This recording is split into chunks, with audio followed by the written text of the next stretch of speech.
Olá a todos, estamos de volta aqui ao Parlamento, à Assembleia da República, estamos nos Passos Perdidos. Neste momento a Assembleia da República já está dissolvida, mas optámos por fazer algumas entrevistas também para equilibrar em termos de partidos, porque se aproximam também as eleições legislativas. Connosco temos Duarte Alves, deputado do PCP. Muito bem-vindo. Obrigado pelo convite. E a primeira pergunta que te faço naturalmente é: como é que foram esses dias de chumbo do orçamento do Estado e quando é que te percebeste que era muito provável que o orçamento não passasse? Acho que houve ali eu não sei se foi desde sempre, mas houve a partir de determinado momento em que se percebeu realmente que da parte do Governo e do Partido Socialista não havia vontade de que houvesse orçamento. Porque nós fomos colocando muitas questões para cima da mesa, no final sobravam 3 questões essenciais, que eram as questões do salário mínimo, da legislação laboral e também a criação de um regime de fixação de profissionais para o Serviço Nacional de Saúde, que é uma medida determinante para combater o cerco que os grupos privados da saúde estão a fazer ao SNS e salvar o Serviço Nacional de Saúde. Estas 3 questões estavam colocadas em cima da mesa, sobre cada uma delas o PCP deu passos de avanço relativamente àquilo que era a perspectiva do Governo e da parte de lá não vimos nenhuma resposta. E portanto fomos até ao limite. Eu penso que a partir do momento em que o Presidente da República lançou o isco e deu a deixa de que haveria eleições se não houvesse orçamento, o PS começou a fazer as contas e de facto acabou por colocar os seus interesses eleitorais acima das respostas aos problemas do país que permitiriam ter tido um orçamento aprovado. Mas foram dias de alguma agitação em que naturalmente tentámos ao máximo colocar as nossas propostas, aquilo que considerávamos que era fundamental para a resposta a estas 2 questões determinantes, que é a saúde e o trabalho, como questões fundamentais para qualquer política de esquerda, e por isso um orçamento que se dizia de esquerda, que não dê resposta a essas 2 questões, de facto não podia contar com o nosso voto e por isso acabou por irmos para eleições, porque de facto não houve vontade da parte do PS para encontrar essas soluções que fomos até o limite para as conseguir. Portanto, foi alguma agitação, mas acabou por resultar assim. E deste teu percurso aqui na Assembleia, foi esse um dos momentos mais marcantes? Não sei, quer dizer, não vejo como um momento particularmente marcante, até porque o Governo poderia ter apresentado outro orçamento, nada o impedia de o fazer. Acho que não é um momento como outro qualquer, em que não se conseguiu chegar a um ponto em que houvesse acordo na aprovação do orçamento, porque, a determinado momento, o Partido Socialista percebeu aquilo que era o seu interesse eleitoral, que era ir para eleições, procurar a maioria absoluta para continuar a recusar todas estas medidas que têm sido conseguidas por iniciativa do PCP. E tendo todo este percurso e, sobretudo, sendo jovem aqui na Assembleia da República, o que é que sentes também de maior responsabilidade, nomeadamente com a tua geração? Eu acho que a maior responsabilidade de um deputado, qualquer deputado, seja qual for a idade, é procurar responder aos problemas das pessoas com soluções concretas e muitas vezes levar até os problemas da vida, do trabalho, da sociedade no qual nos inserimos, para dentro de um espaço institucional como é a Assembleia da República. E, sobretudo, a ligação depois também às populações, ao distrito pelo qual somos eleitos e, dessa forma, dar o maior contributo possível para encontrar soluções para os problemas das pessoas de todas as idades. Ou seja, penso que um deputado, por ser jovem, não tem que representar os jovens só, representa todos os cidadãos que votaram nele. E, portanto, é por aí que eu vejo. Não me vejo como representante de uma geração. Não me parece que isso seja uma forma de estar aqui na Assembleia da República. Aquilo que eu procuro representar são as ideias do meu partido, as ideias daqueles que votaram na CDU e portanto, elegeram deputados do PCP e as populações do meu distrito, do meu país, com o levantamento de problemas e de soluções para encontrar respostas para esses problemas. Penso que é essa a questão, a forma que eu encaro esta tarefa. Mas sentes que, e também lidando, obviamente o trabalho acaba por ser também uma sinergia intergeracional, mas sentes que há uma ansiedade diferente, problemas diferentes das novas gerações que, por exemplo, há um ano, mesmo com essas idades, não tinham? Sim, eu acho que sim, acho que há problemas específicos da juventude, sem dúvida, e que temos que dar resposta. Quando falamos de questões como a precariedade, que afeta tantos jovens, que no primeiro emprego encontram tantas dificuldades muitas vezes em conseguir ter a estabilidade que merecem para as suas vidas.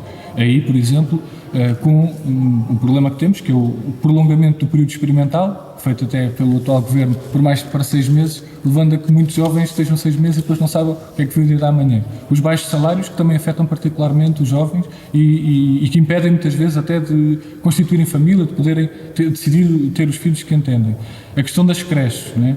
Uma medida que é de apoio às jovens famílias, pela qual o PCP se bateu, que a partir de setembro, para todas as crianças haverá creches gratuitas para os que entrarem na creche. Nós, aquilo que defendíamos era que fosse para todas as crianças, mesmo as que já estão na creche, e também que fosse criada uma rede pública de creches, para precisamente responder a um problema que existe para muitos jovens, que não encontram vagas ou se encontram não têm rendimentos suficientes para poder ter os seus filhos nas creches. Estas são questões muito importantes para a juventude portuguesa. As questões do trabalho, as questões da educação, as questões do próprio acesso a apoios sociais e a serviços, tudo isto são questões gerais, mas que dizem muito respeito à juventude e que parece-me que tem que se encontrar respostas, e o PCP tem feito um trabalho muito importante na resposta a esses problemas. Uma das coisas que nós vimos ao longo das várias entrevistas que já fizemos é que há sempre ou um momento, ou um conjunto de momentos, ou uma certa idade em que as pessoas começam a ter, seja um sobressalto cívico ou maior interesse pela atividade política. Muitas vezes vem de realidades que veem, outras vezes vem também de obras que leem. Qual foi esse conjunto de momentos ou altura ou fase da tua vida em que sentiste esse maior despertar e interesse pela política? Foi no secundário. Comecei a aproximar-me da JCP, a Juventude Comunista Portuguesa, no secundário, num momento em que havia muitas manifestações de estudantes, na altura do governo Sócrates, em que havia o Estatuto do Aluno, um conjunto de medidas da ministra na altura, Maria de Lourdes Rodrigues, se não me engano. E, portanto, houve muitas manifestações de estudantes nessa altura por todo o país. Lá em Torres Vedras também houve grandes manifestações. Foi nessa altura que eu me aproximei de algum tipo de intervenção, não necessariamente só partidária, porque também foi por via da Associação de Estudantes no secundário, pronto, em que participámos ali na constituição de uma lista e na direção da Associação de Estudantes, também participando na JCP. Apesar de que eu depois só me inscrevi mesmo na JCP quando entrei para o ensino superior, só aí é que me inscrevi. Mas antes disso já participava em reuniões e, portanto, já a partir dessa intervenção que eu via que os jovens comunistas tinham na sua escola a promover a luta em torno da defesa dos seus direitos, foi aí que me começou a despertar. Depois, obviamente, que vamos percebendo outras coisas, vamos lendo outras coisas, mas foi esse o momento que me trouxe à intervenção política. Sim. E o que é que te levou a escolher o PCP e o que é que consideras que é ser comunista e que diferenças é que tem de, por exemplo, outros partidos de esquerda, por exemplo, como o Bloco, e também que diferenças há para partidos como o Partido Socialista? O PCP é um partido de massas e é um partido que está muito enraizado no território e que procura, através dos seus militantes, não apenas estar aqui a trabalhar para eleições e para a comunicação social e para ter mais espaço mediático ou mais espaço aqui na Assembleia da República, mas é um partido que tem, o central da sua atividade é a dinamização da mobilização das pessoas, seja no âmbito do trabalho, a mobilização dos trabalhadores, seja no âmbito da resolução de outros problemas. No meu caso era as questões do ensino e da defesa da escola pública, mas é também problemas locais que se encontram numa determinada localidade, problemas que os trabalhadores têm no seu local de trabalho, e essa é a marca do PCP, essa ligação às massas, ligação aos trabalhadores, ligação à realidade e à vida. E eu penso que isso diferencia o PCP face a outros partidos. Pronto. E depois pelo projeto que tem, né? Um projeto que, alicerçado nessa ligação à vida, depois tem um projeto de construção de uma sociedade socialista, de uma sociedade sem exploração do homem pelo homem, e esse é, no fundo, aquilo que é o nosso projeto e que também se diferencia de outros partidos. Portanto, parece-me que o PCP tem uma marca muito própria, não só de presença no território, de presença junto das lutas dos trabalhadores, mas também como projeto que tem para Portugal e para o futuro. E estamos também no centenário do Partido Comunista Português, é o partido mais antigo em Portugal. Sentes que há essa dificuldade de, por vezes, chegar a um maior número de pessoas e, efetivamente, estar em condições de implementar essas mudanças para uma sociedade ainda mais socialista, e sentes que também há muitos preconceitos em relação ao comunismo e neste caso, também ao PCP? Eu acho que há preconceitos que são inculcados, não é? E que são inculcados em diferentes fases da nossa vida, e inclusivamente na comunicação social, no dia-a-dia. O apagamento que o PCP tem nos principais órgãos é evidente. Agora, a verdade é que nós, quando estamos no território, falamos com as pessoas, temos a nossa organização e mobilizamos, conseguimos chegar a muita gente que se aproxima do PCP, que se aproxima da CDU, que participa. Se quiseres um exemplo disso, é a nossa participação nas eleições autárquicas, por exemplo, em que tivemos listas por todo o país, mesmo em territórios onde o PCP não é propriamente a força mais presente, ou melhor, não é a força com mais força política nesses territórios, e temos listas por todo o lado, porque há muita gente que, não sendo do PCP, nem do Partido Ecologista aos Verdes, se junta à CDU porque acredita no projeto autárquico da CDU. Portanto, eu diria que muitas vezes essa barreira que existe e que é real é ultrapassada a partir do trabalho que os nossos militantes fazem de contacto com as populações. E falando um pouco também do teu percurso, nomeadamente académico, decidiste estudar Economia, estudaste também aqui bem perto, aqui no ISEC. O que é que te levou a escolher esta via? A escolher esta via da Economia? Pronto, acho que gostava da Economia, acho que é uma área interessante, acho que a Economia pode ser vista como uma perspectiva mais da finança, enfim, da gestão, mas para mim a economia não é isso. A economia é olhar para as necessidades e para a forma como se responde às necessidades que uma determinada população tem, seja uma região, seja o país, seja o mundo, não é? A forma como nós nos organizamos para responder às necessidades. Isso para mim é economia, não é? E por isso decidi ir para a economia, embora sabendo que a economia que hoje é lecionada em todas as escolas não é exatamente a economia que eu defendo, mas de qualquer forma é importante ter esses instrumentos também de análise até da própria sociedade atual, e por isso acho que gostei de fazer o curso de Economia e acho que é uma área interessante, e pronto, e foi por aí. E o que é que está no teu percurso também na vida pós-faculdade, até chegar aqui? Eu, a partir de determinado momento, já no final do meu curso, passei a estar muito dedicado às tarefas na JCP. Passei a ter uma dedicação quase a tempo inteiro, aliás, mesmo a tempo inteiro, aqui à JCP, e ao trabalho decidi, que queria ter essa dedicação a uma causa na qual acredito e na qual queria dar o meu contributo. E depois de ter acabado também depois o mestrado, acabei por me integrar aqui no PCP, portanto, na Comissão de Assuntos Económicos, dando um apoio também na parte económica daquilo que são as posições do PCP, e também aqui no grupo parlamentar na função de assessor para estas áreas da economia, e portanto estive nessa área até o momento em que acabei por vir assumir a tarefa de deputado. Ou seja, decidi a determinado momento que queria pôr aquilo que estudei, as minhas qualificações, ao serviço da causa do PCP. E ainda há pouco falávamos de questões que nem sempre são visíveis, de particularidades também da Assembleia, nomeadamente a questão que estávamos aqui a falar há pouco da ligação, às vezes, a distritos que os partidos não têm assento parlamentar, ou não acabaram por não eleger por esses partidos. Acontece nomeadamente em muitos distritos do interior por terem menos deputados, mas há aqui muitas questões que no dia-a-dia de um deputado também não é visível para a sociedade. Como é que é uma semana na tua vida aqui na Assembleia e também fora no contacto com os eleitores? Como é que é uma semana?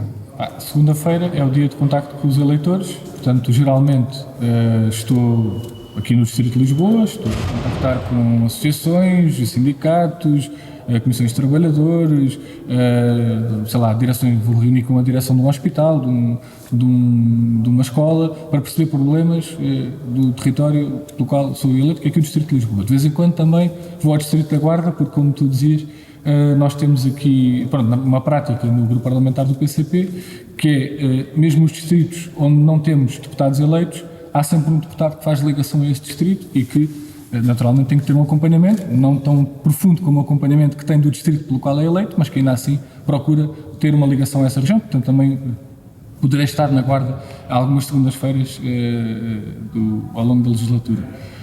Depois, terça-feira, geralmente temos reunião da Comissão de Orçamento e Finanças, que é aquela que eu faço parte. Às vezes também vou à Comissão de Ambiente para tratar de questões de energia. Quarta-feira também às vezes existem reuniões de comissão, outras vezes não. Já há plenário da parte da tarde. E quinta e sexta também há plenário.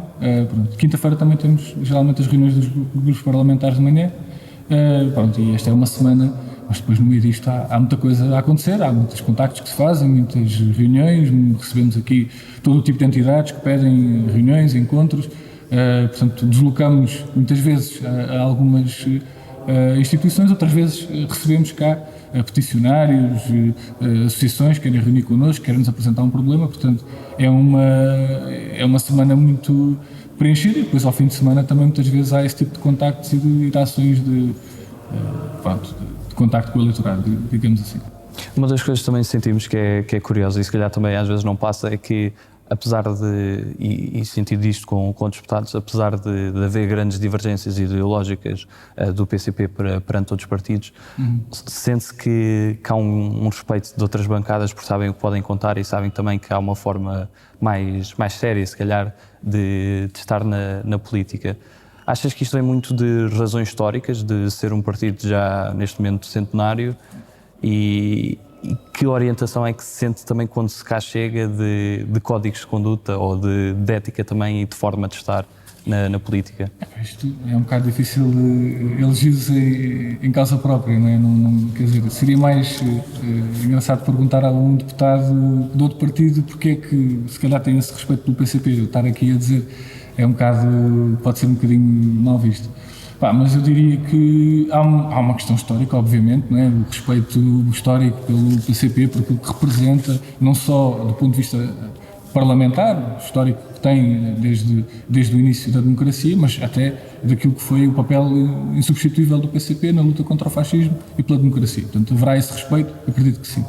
E depois, acho que pela nossa prática, pela nossa forma de estar, que, como dizes, parece-me que é uma forma correta, procuramos expor as nossas ideias, as nossas propostas, mas sempre tendo respeito pelas ideias de outros, e acho que essa forma de estar pode ser eventualmente valorizada por outros deputados. Pronto, acho que é por aí, mas acho que é melhor perguntar a ele.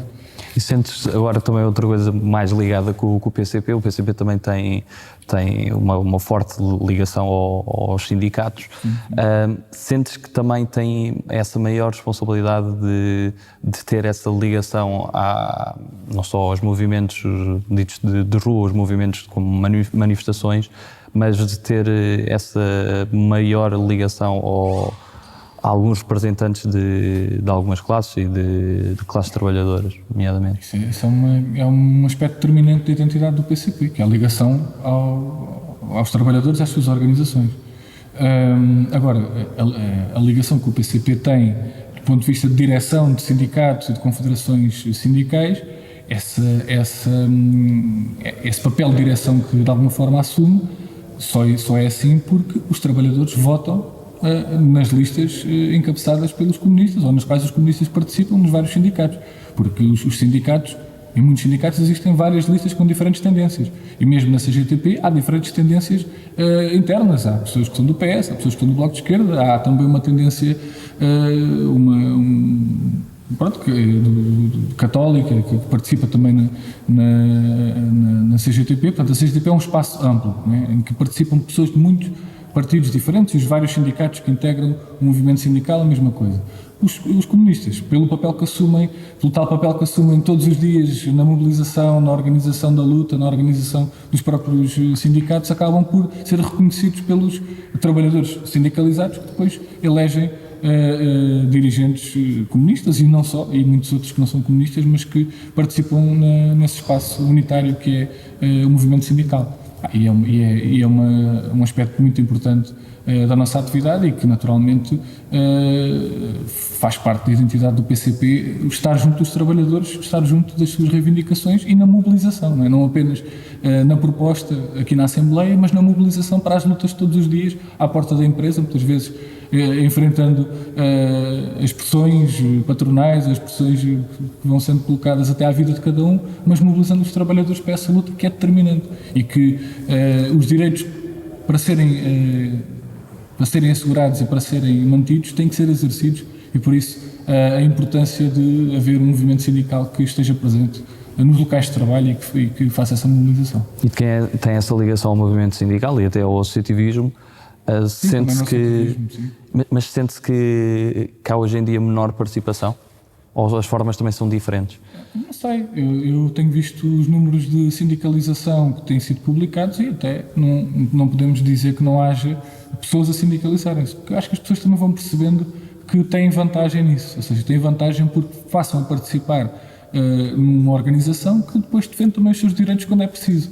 E acho que, naturalmente haverá fragilidades, haverá necessidade de melhorias, mas cada vez mais há pessoas que vão percebendo que não têm nada a perder, pelo contrário, têm muito a ganhar em participar no movimento sindical, não só participar do ponto de vista da sindicalização, ou seja, preencher a ficha de sindicalização e fazer parte do sindicato, mas participar mesmo ativamente como ativista, como delegado sindical, como dirigente sindical, participar na vida dos sindicatos, porque dessa forma estão também a contribuir para a luta pelos seus direitos, não é? E isso é determinante, as pessoas saberem os direitos que têm e lutarem para que esses direitos sejam exercidos e sejam efetivados, porque muitas vezes são direitos que estão no papel, mas não estão na vida das pessoas, e se as pessoas lutarem por isso e se mobilizarem sozinhos, não conseguem, mas com outros podem conseguir de facto avanços nos seus direitos. Então seguimos agora para a segunda parte da nossa entrevista e começamos com as nossas escolhas. A primeira é sempre a do costume, entre humildade e ambição. Humildade, acho que sim. Cães ou gatos? Gatos. José Mário Branco ou Sérgio Godinho? Gosto dos dois. Assim de repente, Sérgio Godinho, isso mais. Carnaval de Touros ou Festa do Avante? Essa aí não, é difícil, não podem fazer uma dessas, Isso é muito complicado. Não, Festa do Avante. Embora eu acabe por descontrair mais no Carnaval de Torres do que na festa, porque no Carnaval estou mais... Quer dizer, não tenho nenhuma tarefa a cumprir. Mas pronto, Festa do Avante. Sagres ou Superboc? Sagres. Beatles ou Queen? Beatles. Grândola Vila Morena ou Balada da Despedida? Grândola Vila Morena. Sonho ou realidade? Realidade. Marx ou Lenin? Acho que são inseparáveis um do outro. Campo ou cidade? Cidade. Biden ou Putin, em termos de líderes? Por aquilo que representam no panorama geoestratégico atual, em que um representa uma força agressiva e que procura expandir os seus interesses no plano mundial de forma agressiva, e o outro representa um país que defende a sua soberania e que, enfim, temos muitas críticas a fazer, eu diria, mas apesar de tudo é um país que não tem um pendor expansionista como tem tido os Estados Unidos de expansão da guerra por todo o mundo, entre um e outro, Putin, mas não é que tenha grande apreciação por Putin. E qual é que achas foi o melhor Presidente da República que Portugal já teve? O melhor Presidente? Costa Gomes, sem dúvida. Ramalhianes ou Mário Soares? Ramalhianes. Ricardo Araújo Pereira ou Bruno Nogueira? Também é complicado.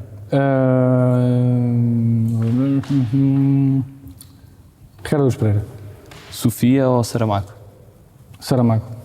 230 ou 180? Em termos de número de deputados? 230, sim, sem dúvida, para não afunilarmos a bipartidarização do regime. E em termos de figuras históricas que te inspiram, ou personalidades vivas, quem é aquela pessoa que não conheceste bem e que gostarias de ter a oportunidade de conhecer melhor, nomeadamente almoçando ou jantando com essa pessoa? Mas tem que ser vivos? Podemos começar por vivas, mas também podemos depois passar para personalidades históricas. Epá. Pode ser a nível nacional ou internacional? Se agora assim de repente não me está a sair nada. Personalidades que não estejam neste momento vivas, o Álvaro Cunhal, gostaria de ter conhecido, nunca conheci. Gostaria de ter conhecido, acho que era muito interessante. Qual era a primeira pergunta que lhe fazias? A primeira Álvaro pergunta Cunhal. que lhe fazia. Como é que estás? Estás bem? Tudo bem? Para dizer assim por aí. Não, mas acho que ia ser uma conversa mais para. Íamos ali àquela altura do 25 de Abril, acho que ia pegar no livro A Verdade e a Mentira na Revolução de Abril, que é um livro publicado pelo Álvaro Cunhal já nos anos 2000, sobre o processo do 25 de Abril, e íamos ali escalpelizar aquilo tudo. E em termos de personalidades vivas, há assim. Pode ser também fora da política. Pois. Há assim alguém que gostasses de conhecer melhor ou que tivesse essa curiosidade? Pois, eu não estava à espera dessa pergunta. É o Bob Dylan. Gostava de se calhar conhecê-lo. Sim. Já vi um concerto e por isso agora aproveitava. E sentes também aí um pouco uma música com mais peso nas palavras, como também o peso das palavras é muito importante. Como era a própria questão da intervenção em Portugal. Sim. E falando um pouco de música, quais é que são também aqueles grandes artistas que te inspiram mais? Na atualidade, músicos mais recentes, música portuguesa, gosto muito dos Gaiteiros de Lisboa, por exemplo, gosto de vários do âmbito do fado, estou sempre a ouvir a Amália, é assim um artista que eu ouço, ainda agora aconteceu aqueles resumos do Spotify do ano, as minhas primeiras 5 eram da Amália, por isso é das artistas que mais ouço. Mas gosto muito também do Zeca Afonso, do Adriano Correia de Oliveira, que têm músicas muito ligadas também àquele período do 25 de Abril e que eu também gosto de ouvir. Em termos musicais também gosto muito de música brasileira, ouço muito Caetano Veloso, Chico Buarque, também gosto desse tipo. E da Amália, assim, algum fado preferido? Há vários. O que eu ouço mais é o Lisboa Antiga, que eu vou no carro cantar. E uma das coisas, se calhar, algumas pessoas não sabem é que tu também tocas gaita de foles. Quando é que aprendeste a tocar gaita? Porque não é fácil. Eu estive há pouco tempo na Escócia e aprender aquele Mas esta é diferente. Esta aqui é portuguesa e galega. É diferente da escocesa. Eu comecei... eu morava numa aldeia e havia lá uma pessoa que tocava gaita de foles e que até constrói gaitas de foles, ali na Maceira, em Torres Vedras.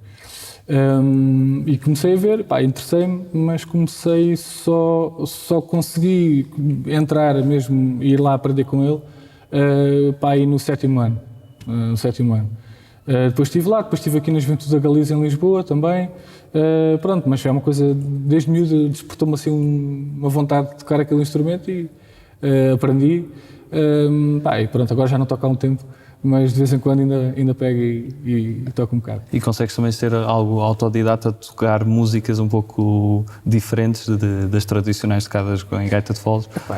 Sim, toco mais as tradicionais, mas tenho uma característica que eu nunca aprendi muito bem a ler pautas, ou seja, tudo o que aprendi foi um bocado por ouvido, mais do que propriamente por um grande estudo de pautas. Mas sim, é um hobby que queria ver se aprofundava mais, porque há um tempo que tenho deixado um bocado de lado. Falando um pouco também de literatura, que é que também são aqueles autores que mais lês e que também gostas mais pela sua qualidade de escrita? Mais leio assim nos últimos tempos, Saramago, Gonçalo M. Tavares, Mia Couto, Pepe Tela, são assim os que eu tenho lido mais recentemente, sim. E recentemente mandei-me também para o Cervantes, para o Dom Quixote, mas isso é assim daquelas leituras que se vai-se fazendo uma pausa, depois volta-se, porque é um livro muito grande. Mas sim, esses autores, Gonçalo M. Tavares, li todo, é um autor que eu gosto muito. Mia Couto também, são aqueles principais que eu mais leio. E sentes também, por razões históricas, o pertenceres ao PCP e teres começado na JCP, que há muito essa aposta de beber muito de cultura? Sim, nós temos, acho que sim, acho que sim. Aliás, a própria Festa do Avante, não é? Que nós todos os anos construímos com tanto esforço, militante, participamos. Depois é um momento de cultura muito amplo, não é só música, não é? Tem música, tem teatro, tem literatura também. Portanto, eu acho que a própria participação no PCP acaba por também trazer, não só no âmbito da Festa do Avante, mas para a nossa atividade regular, procuramos ter momentos culturais, momentos de discussão também sobre aspectos da cultura, e acho que sim, acho que contribui, não é? Claro que há outros fatores, mas esse também acabou por pesar. E no cinema? Eu não sou muito cinéfilo, O último filme que fui ver foi o último do Almodóvar, e gostei bastante, pronto, e gosto dos filmes do Almodóvar em geral, mas não sou uma pessoa que seja muito agarrada ao cinema. E falando um pouco de outros países, qual é aquele país que nunca visitaste e gostarias mesmo de visitar? Vários. Que nunca tenho visitado e que gostaria de visitar. Gostava de ver a China. Acho que deve ter uma cultura muito interessante para ver. E que também gostava de ir aos Estados Unidos da América. Acho que ia ser uma experiência também curiosa, ver ali a realidade dos Estados Unidos. Acho que gostaria. E são dois países onde nunca fui, portanto, gostaria de ir. E qual é o maior contributo que queres deixar na tua vida à sociedade? O maior contributo não será um contributo individual, ou seja, não é algo que eu possa dizer que quero deixar um legado individual, é participar num coletivo que deixa um legado, que é a intervenção que o PCP tem na sociedade, que eu acho que é um legado não só de avanço para aquilo que é a sociedade que nós queremos construir, mas eu acho que o legado que o PCP também tem é de não deixar que haja mais recuos ainda nos direitos e na vida das pessoas. Porque pela nossa intervenção, que há pouco falávamos, na luta todos os dias, nos locais de trabalho e nas ruas, mas também pela nossa intervenção aqui na Assembleia da República, a intervenção do PCP é importante não só para construir aquilo que nós queremos, a sociedade que nós queremos, mas também para defender daqueles que querem a selvageria no mundo do trabalho, daqueles que querem destruir todos os direitos, destruir o SNS. Esse papel também de conter os retrocessos que outros querem impor, acho que é um papel importante que o PCP tem, e o meu legado, que eventualmente queira deixar, é participar neste coletivo. É isto. Passamos a um conjunto de palavras soltas. Peço que me digas o que é que te vem à cabeça destas palavras. Ok, a palavra... Ok. A primeira é jovens. Jovens?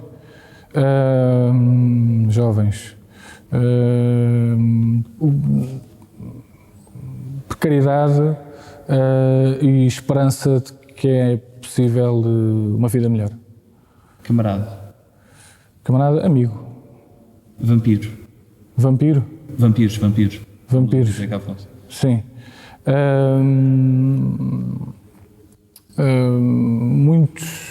Muitos vampiros andam por aí. Sim, podemos dizer uma coisa assim. Centenário. Futuro. Esteiros.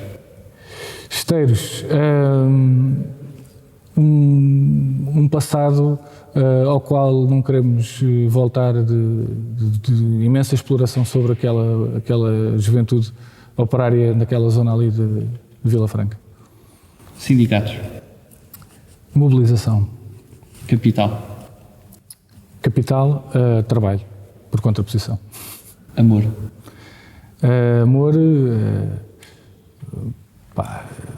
Amor, amizade, lealdade. Cultura. 1%. Burguesia também por contraposição, proletariado. Geringonça. Não, uma expressão que não reconhecemos e que não corresponde àquilo que existiu entre 2015 e 2019. Área dos Santos. Área dos Santos, o poeta de Abril. E se pudesses resumir Portugal numa palavra, que palavra é que escolhias? Resumir Portugal numa palavra? Isso é complicado. Resumir Portugal numa palavra. Não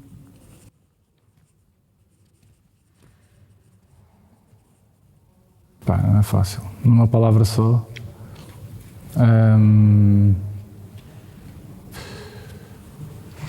Qual é a primeira que te vem à Portugal. cabeça quando vamos falar em Portugal e no país em si? Eu acho que Portugal, se quisermos uma palavra, é mar, ou seja, é a nossa ligação com o mar, a nossa ligação com a realidade que temos do mar. Acho que posso usar essa palavra, porque nós estamos aqui muito num cantinho e de facto o mar é que é a nossa aquilo que nos define mais, não é? A nossa ligação ao mar é aquilo que nos define mais. Portanto, diria que sim, mas não, acho que não foi muito. E para terminar, que mensagem é que gostarias de deixar a todos os portugueses? A mensagem que queria deixar neste momento de campanha eleitoral é que a necessidade de reforçar as forças que têm defendido tudo aquilo que se conseguiu nos últimos anos, as creches gratuitas, os passos sociais, as medidas de apoio às populações, tudo aquilo que se conseguiu, que foi por iniciativa da CDU, e evitar maiorias absolutas que só significam regredir nesses avanços. É a mensagem que deixamos neste período, porque consideramos que é importante nestas eleições cada um decidir o seu voto com base naquilo que está em cima da mesa nas eleições, que é ou uma maioria absoluta, ou uma espécie de solução de bloco central, ou o reforço daqueles que têm defendido os direitos da população e que querem continuar a avançar no sentido de defesa do SNS, defesa da valorização do trabalho. Esta é uma mensagem muito atualizada, muito no contexto atual, mas que parece-me que é importante no momento que estamos em que cada um decidirá o seu sentido de voto. Eduardo, terminamos assim a nossa entrevista. Muito obrigado pela sua participação. Obrigado. Obrigado a todos lá em casa e continuem a seguir o Projeto 230 com mais entrevistas nesta ou na próxima legislatura. Até à próxima.